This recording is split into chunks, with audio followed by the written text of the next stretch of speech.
আচ্ছা, এত cute ice cream তোমরা খাইছো কখনো? হুম, আমার তো মনে হয় না। আর এই আইসক্রিম তো খাওয়ার থেকে দেখতেই বেশি মন চাইবে। তো চলো, এত কিউট আইসক্রিমের টিউটোরিয়াল দেখাই। তো ফার্স্টে আমরা স্কেচ করে নিব, তারপর আমরা রং করা শুরু করে দিব। তো আমি এখানে হালকা পিঙ্ক কালারটা ইউজ করেছি। প্রথমে হালকা করে করব, তারপর আস্তে আস্তে আমরা গাঢ় করে দিব।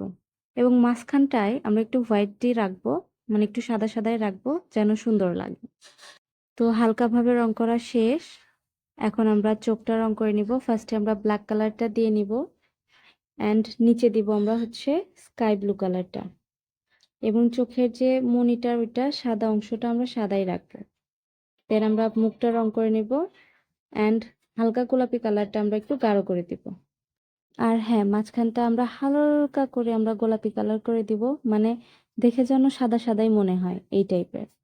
অ্যান্ড আমরা একটু সাইড দিয়ে আউটলাইনে গোলাপি কালারটা একটু গাঢ় করে দিব, অ্যান্ড ভ্রুটা কালো করে দিব। তারপর আমরা ডান্ডি রং করে নেব।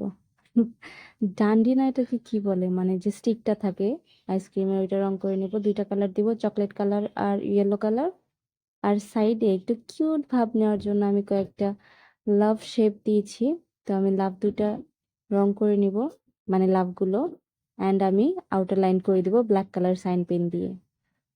আর আমি কিছু আঁকাবো সেটাতে ভুল হবে না, এটা তো হতেই পারে না। সো আমি চোখের যে ল্যাশটা আমি দেই নাই এখানে। সো পরে আমি দিয়ে দিয়েছি অফ ক্যামেরায়। আই হোপ তোমাদের ভালো লাগবে।